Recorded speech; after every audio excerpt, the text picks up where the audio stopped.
விக்ரம் படத்துல லோகேஷ் கனகராஜுடைய இயக்கத்தை பார்த்து நம்ம ரஜினி சார் தனக்காக ஒரு படம் பண்ணுங்க அப்படின்னு சொல்லியிருக்காரு. ஸோ அப்படி உருவான படம் தான் கூலி.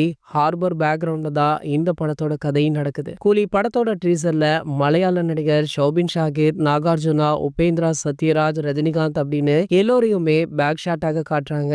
ட்ரீசர் முடியும் போது ரஜினி சார் விசில் அடிக்கிறாரு. ஆரம்ப காலத்துல ரஜினி சார் தீ அப்படின்ற ஒரு படத்துல ஹார்பர் பேக்ரவுண்ட்ல நடிச்சிருப்பாரு. அந்த படம் செமையாக இருக்கும். கூலி படத்துக்காக ஹார்பர்ல நிறைய சண்டை காட்சிகளை எடுத்திருக்காங்களா, அதெல்லாம் வேற லெவல்ல வந்திருக்கா. ரஜினி சாருக்கு அங்குள்ள உப்பு காற்று ஒத்துக்கொள்ளாமல் காய்ச்சல் வந்த மாதிரி வந்து விட்டதா. அதனால லோகேஷ் அவர்கள் வேற இடத்துல அதே மாதிரி செட் போட்டு மீதமுள்ள காட்சிகளை எடுத்து முடிச்சிருக்காரு. இது வரைக்குமே ஆடியன்ஸ் பார்க்காத ரஜினி சார லோகேஷ் காட்டணும் அப்படின்னு நினைக்கிறாரு. அவருக்கு ரஜினி சார் படத்துல ரொம்பவே பிடித்தது தளபதி படமா. லோகேஷ் கனகராஜ் பல படத்துல உள்ள கனெக்ஷனை கொண்டு வராராம் இந்த படத்தின் மூலம். இந்த படத்துல கூட ரஜினி சாருடைய கேரக்டர் பெயர் தேவா. ரஜினி சார் அனிருத்துக்காக ஸ்பெஷலாக மியூசிக் போட்டிருக்காரா.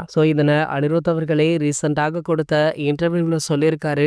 அது மட்டும் இல்லாம ஒட்டுமொத்தமாக கூலி படத்துல ஒரு மிகப்பெரிய சர்ப்ரைஸ் இருக்கா. அதாவது இந்த படத்துல கிட்டத்தட்ட 20 நிமிடத்திற்கு ஒரு சிங்கிள் ஷாட் இருக்கா. அண்மையில வெளியான சூர்யா சாருடைய ரெட்ரோ திரைப்படத்துல கூட கிட்டத்தட்ட 15 நிமிடம் ஒரு சிங்கிள் ஷாட் இருக்கும். இது மிகப்பெரிய அளவுல பேசு பொருளாக மாறுச்சு. அதே போல கூலி திரைப்படத்துல ஒரு மிகப்பெரிய சிங்கிள் ஷாட் இருக்கு.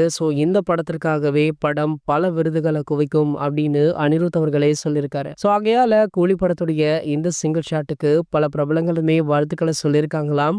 இதற்காகவே இந்த படத்தை திரையரங்குகள்ல பார்க்கலாம் அப்படின்னு பலருமே பேசிட்டு இருக்காங்க. இது போன்ற சினிமா செய்திகளை பத்தி நீங்க உடனே தெரிஞ்சுக்க நம்மளுடைய சேனலை மறக்காம சப்ஸ்கிரைப் பண்ணிக்கோங்க.